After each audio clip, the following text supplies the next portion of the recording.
Frappe sur le défilé à Moscou, la place rouge dans le viseur de Kiev. Les sanctions par drone ont fait chuter le secteur pétrolier russe. Face aux frappes quotidiennes, les Russes commencent à maudire Poutine. Opération brillante du GUR. La honte des Kadyrovites menée par Apti Alaoudinov. Destruction de 4 chasseurs russes d'un coup. Exercice militaire de l'OTAN près de la frontière russe. Et aussi Trump qui réalise les rêves de Poutine. Dimanche matin, les nouvelles du jour, ici Fedor Chilenko, on commence. En attendant, écrivez vos commentaires, contribuez à la lutte contre la propagande russe et mettez un like pour que le plus de gens possible sachent la vérité. Merci. Le Kremlin, la place rouge et le défilé de la victoire pourraient être la cible de missiles ukrainiens. Selon le député Roman Kostenko, secrétaire de la Rada pour la sécurité nationale, la folie de la victoire sur la place rouge est le pilier de propagande de Putler sur lequel repose toute la politique actuelle de la Russie. Frapper ce pilier serait une immense humiliation pour la Russie et pour Poutine personnellement. La Russie a toujours exploité au maximum le défilé sur la place rouge. D'année en année, c'est une démonstration de force et de grandeur. Un rappel pour le public interne qu'ils sont tous formidables. Aujourd'hui, la Russie comprend que l'Ukraine a la capacité de les humilier en pleine place rouge. C'est pourquoi ils appellent leurs partenaires et demandent une trêve. Pendant ce temps, sur ordre du dictateur, toute la défense aérienne russe est concentrée vers la capitale et les résidences du Führer. Les raffineries russes, les usines militaires et les chasseurs souffrent des frappes de drones à longue portée. Le commandant des systèmes de drones ukrainiens, Madiar, a partagé des images d'une frappe sur des aérodromes militaires dans la région de Tcheliabinsk. À 1700 km de la ligne de front, l'attaque a endommagé 2 chasseurs Su-57, un Su-34 et un autre appareil de modèle inconnu. Sur les images satellites, outre les oiseaux, on voit un véhicule de maintenance d'avions détruit. Quant aux Sukhoi endommagés, les Russes les ont retirés dans des hangars. D'ailleurs, le coût de chaque Su-57 varie de 100 à 120 millions de dollars. La domination des drones ukrainiens dans le ciel russe ouvre les yeux des Russes. Dans la région de Smolensk, l'inouï s'est produit. Pendant que les drones vont bombarder les raffineries russes, les Russes accusent des attaques et des explosions. Le Führer russe. Il y a déjà eu 2 explosions.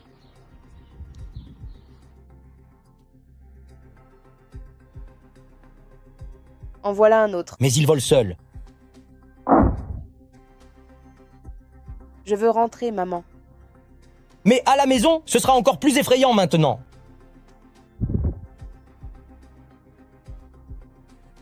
J'ai peur. Papy, viens ici, regarde juste là.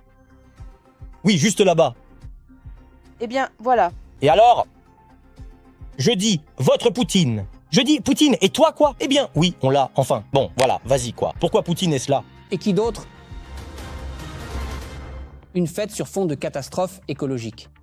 À Perm et Tuapse, malgré les raffineries en feu, la fumée épaisse et les pluies de pétrole, les festivités du 1er mai n'ont pas été annulées. Les autorités ne font aucun commentaire officiel sur la qualité de l'air et les conséquences possibles pour la santé des Russes. Mes respects! Voilà à quoi ressemble notre 1er mai dans la ville héroïque de Tuapse. Bonne fête, chers camarades. Les sanctions par drone ukrainiens détruisent la vache à lait pétrodollar de Poutine. Les volumes de raffinage de pétrole dans les usines russes ont chuté à leur plus bas niveau depuis 2009 après les raids de drones qui ont touché les raffineries, les dépôts pétroliers et les pipelines de la région de Leningrad jusqu'à l'Oural. Ce que cela signifiera à terme pour l'économie russe en général et pour les Russes patriotes en particulier, nous vous le dirons dans ce reportage. Les frappes de drones des forces armées ukrainiennes ont fait chuter le raffinage russe à son minimum pour la première fois en 17 ans. Selon l'estimation du président ukrainien, pour le mois de mars, les pertes de l'économie russe s'élèvent à environ 2,5 milliards de dollars américains, à la suite des frappes sur les entreprises de raffinage de pétrole de la Fédération de Russie. Rien qu'en avril 2026, à la suite des attaques, 5 raffineries ont cessé de fonctionner. Au moins 9 raffineries ont été touchées par les raids de drones.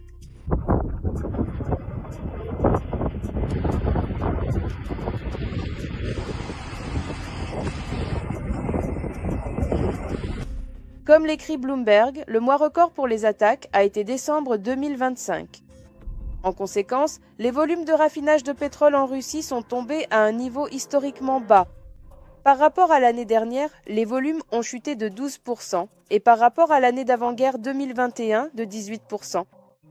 C'est presque 1 million de barils par jour.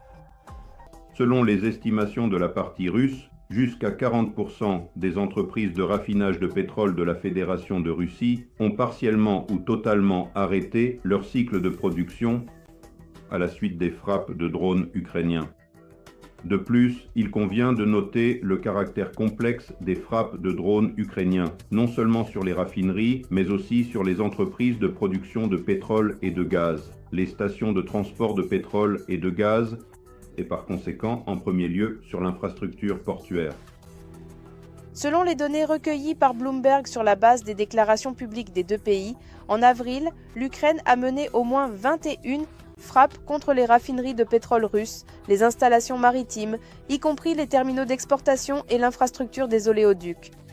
Les frappes principales ont visé les ports de Tuapse, Novorossiysk sur la mer Noire et, par conséquent, Oust-Louga et Primorsk sur la mer Baltique. Tout cela a considérablement réduit la capacité de la Fédération de Russie à vendre du pétrole et des produits pétroliers aux consommateurs finaux. L'intensification des attaques contre les infrastructures, les journalistes l'expliquent par une tentative de réduire les super profits que Moscou tire de la guerre en Iran et de la hausse des prix du pétrole. Je précise qu'en parallèle des frappes sur le territoire de la Fédération de Russie, la partie ukrainienne mène également des frappes complexes sur les sites de stockage de carburant et de lubrifiants dans les territoires temporairement occupés de l'Ukraine, principalement dans les régions de Louhansk, Donetsk, Zaporijia et le territoire occupé de la Crimée. Les frappes sur les dépôts pétroliers en Crimée sont une série de frappes dans les zones de Gvardeyskoye, Simferopol et Saki, plus bien sûr des frappes sur les sites de stockage de carburant et de lubrifiants dans la région de Louhansk. Au moins 5 attaques en un mois ont visé le réseau d'oléoducs russes. À 6 reprises, des drones ont attaqué l'infrastructure pétrolière maritime, y compris les ports de la mer Baltique. La Finlande a massé des troupes à la frontière avec la Fédération de Russie. En Finlande, les exercices d'artillerie Northern Strike 26 ont débuté. Les exercices se déroulent sur le polygone de Vuosanka dans la municipalité de Kumo. Cette zone est située à 70 km de la frontière d'État russe. Des représentants de l'armée de terre affirment que les militaires s'entraîneront aux tirs tactiques, de combat, d'artillerie et de mortiers. Les activités d'entraînement dureront 10 jours. On sait que plus de 500 soldats finlandais participeront aux manœuvres. Le nombre exact d'équipements militaires déployés n'est pas divulgué pour le moment. Outre les Finlandais, des militaires d'Estonie, de Lituanie, de Norvège, de France, du Royaume-Uni, des États-Unis, d'Italie, de Hongrie et de Pologne y participeront. Parallèlement aux exercices, Donald Tusk réfléchit à l'effondrement de l'OTAN. Selon le Premier ministre polonais, Trump a réussi ce dont Poutine n'aurait même pas osé rêver. La plus grande menace pour la communauté transatlantique n'est pas ses ennemis extérieurs, mais la désintégration continue de notre alliance. Nous devons tous faire le nécessaire pour inverser cette tendance désastreuse. Trump s'est vexé et menace de cesser la coopération militaire avec les pays européens qui, selon lui, n'ont pas répondu à l'appel à l'aide des États-Unis dans la guerre contre l'Iran. La menace sera-t-elle mise à exécution et quelles pourraient en être les conséquences pour la défense européenne et l'Ukraine ? Donald Trump s'est à nouveau vexé et menace l'Europe. L'échange de piques entre le président américain et le chancelier allemand a fini par un post de Trump disant que les États-Unis pourraient réduire leur contingent en RFA. Et comme Donald l'a confié plus tard aux journalistes, pas seulement en Allemagne. Vous avez évoqué un possible retrait d'une partie des troupes d'Allemagne. Envisagez-vous la même chose pour l'Espagne et l'Italie ? Oui, c'est possible. Oui, sans doute, c'est ce que je vais faire. Et pourquoi ne devrais-je pas le faire ? L'Italie ne nous a pas aidés et l'Espagne se comporte vraiment mal. C'est absolument affreux. Mais c'est l'OTAN.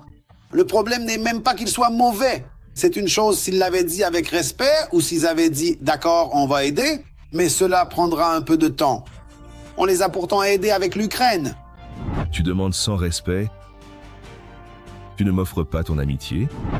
Le fait est que Trump jonglait déjà avec l'idée de retirer les troupes d'Allemagne lors de son premier mandat. Pourtant, il n'est jamais passé de la parole aux actes. Il a recommencé à menacer d'abandonner ses partenaires de l'OTAN dès son retour dans le bureau ovale. Donald s'est toujours plaint que les Européens n'investissent pas assez dans leur budget de défense.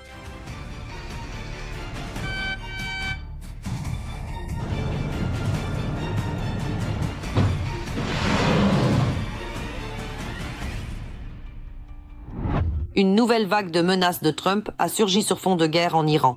Le président américain était mécontent que l'Occident ne soutienne pas son idée de débloquer le détroit d'Ormuz. Ironiquement, Trump a publié ce fameux message de menace quelques heures seulement, après que de hauts responsables de la Bundeswehr et du Pentagone ont discuté de la stratégie de Berlin, saluée par les Américains. C'est pourquoi les déclarations de Donald, selon Politico, ont pris les responsables du Pentagone de court. Le message de Trump sur les réseaux sociaux a été le premier signal pour beaucoup d'un possible retrait de centaines, voire de milliers de soldats. C'est ce qu'ont rapporté 3 responsables du département de la Défense. Cela contraste avec l'examen de plusieurs mois sur le déploiement mondial du Pentagone, qui ne prévoyait aucune réduction majeure en Europe. Le Pentagone ne s'y attendait pas et n'avait prévu aucune réduction, a déclaré un assistant du Congrès proche du dossier.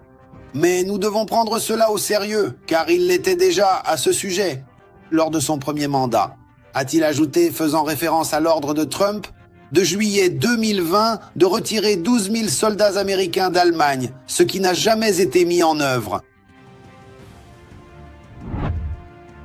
Les Européens, affirment les analystes, se sont en effet reposés bien trop longtemps sur la protection des États-Unis. Mais le pendule, bien que lentement, a basculé vers l'autodéfense. C'est toutefois un processus long et coûteux.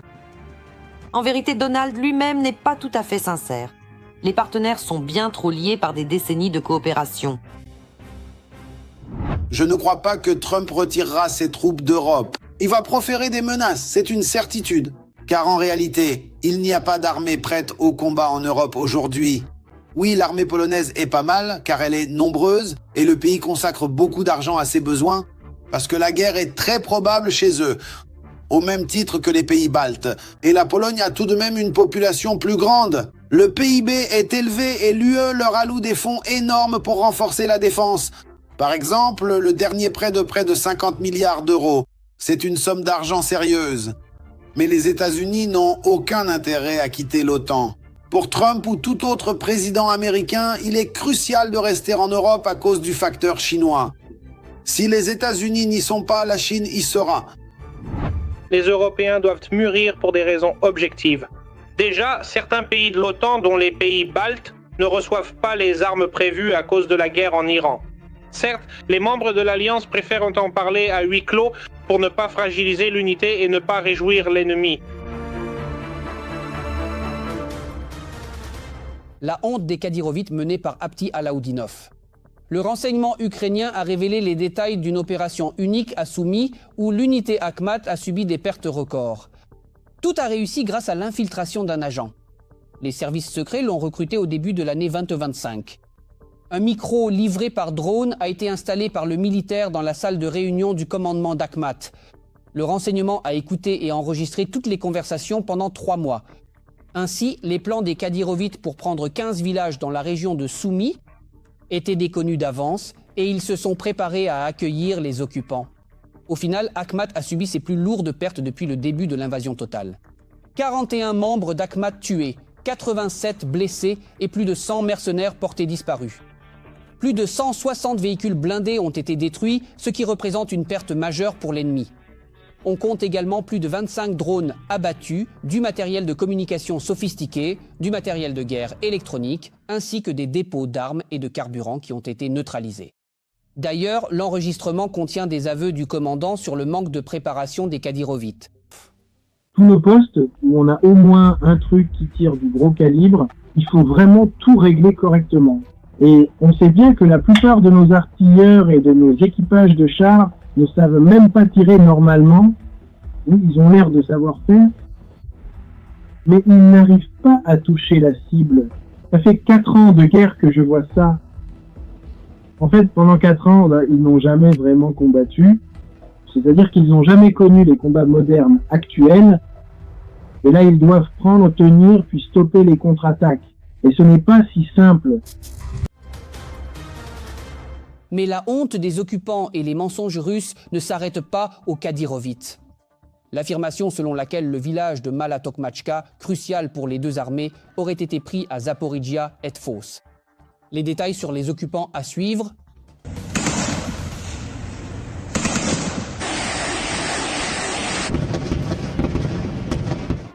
Une nouvelle localité de Zaporijia fait la une de tous les journaux télévisés. Mala Tokmatchka est devenu le dernier échec des occupants sur le front. Il y a beaucoup de villes et villages où l'armée de Poutine se casse les dents depuis des années dans l'est de l'Ukraine. Mais celui-ci mérite une attention particulière, car on ne compte plus ces fausses libérations par les Russes. Belousov a annoncé une étape majeure vers la victoire dans l'opération militaire spéciale. Le ministre de la Défense a félicité les militaires russes pour la libération de Mala Tokmatchka. Pourtant, au ministère du meurtre de la Fédération de Russie, l'état-major considère très sérieusement ce village comme la clé de la déroute totale des forces ukrainiennes. Le ministre de la Défense lui-même l'a dit textuellement. Mala Tokmatchka serait, paraît-il, un grand pas vers les objectifs de l'opération spéciale. Sans aucun sarcasme.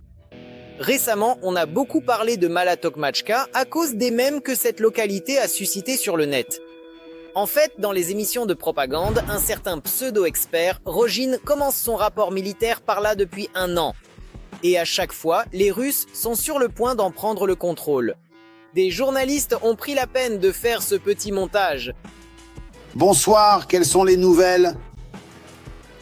Bonsoir, concernant la situation sur la ligne de front, nos troupes ont remporté certains succès dans la direction de Zaporijia, dans la zone de Mala Tokmatchka. Des combats ont aussi lieu aux abords de Mala Tokmatchka. Des combats ont aussi lieu dans Mala Tokmatchka. Les combats se poursuivent dans la zone et aux abords de Mala Tokmatchka. Nos troupes progressent aussi légèrement dans la partie sud-est de Mala Tokmatchka. Les combats pour la partie sud de Mala Tokmatchka se poursuivent également. Des combats ont aussi lieu pour la partie sud-est de Mala Tokmatchka. L'assaut de Mala Tokmatchka se poursuit. Il y a une progression dans la zone de Mala Tokmatchka. Des combats ont aussi lieu dans la zone de Mala Tokmatchka.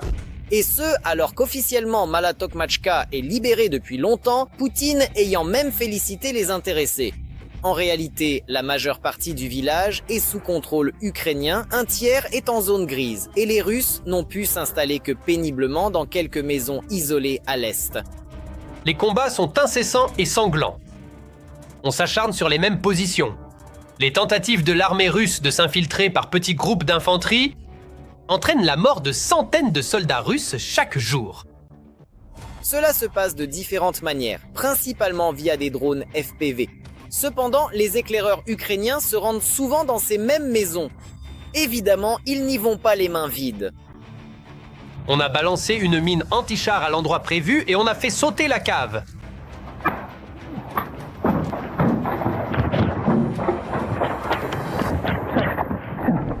C'est drôle, mais même la communauté Z ne supporte plus les rapports de victoire de Pervicanal. Ils disent ouvertement qu'en 1 an de tentatives pour s'emparer de ce petit village, des milliers de soldats sont déjà morts, sans obtenir au fond le moindre résultat. Feu!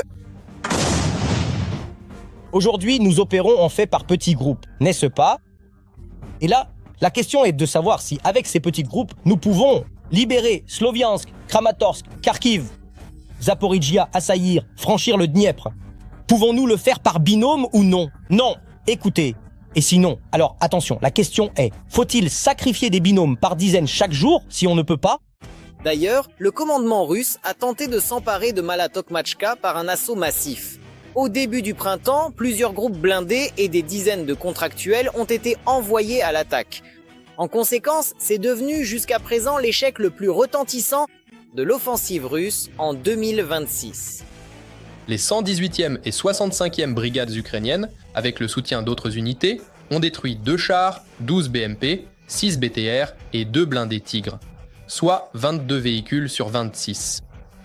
Une déroute totale, même le puissant blindage chevelu à la dernière mode n'a pas aidé. La raison de ces tentatives désespérées de l'ennemi est claire, explique le commandement des FAU. C'est la route vers la localité stratégiquement importante d'Orikiv. C'est pourquoi plusieurs lignes de défense et de puissantes zones fortifiées y ont été construites, faisant de Mala Tokmatchka le symbole de l'impasse stratégique pour les Russes à Zaporijia.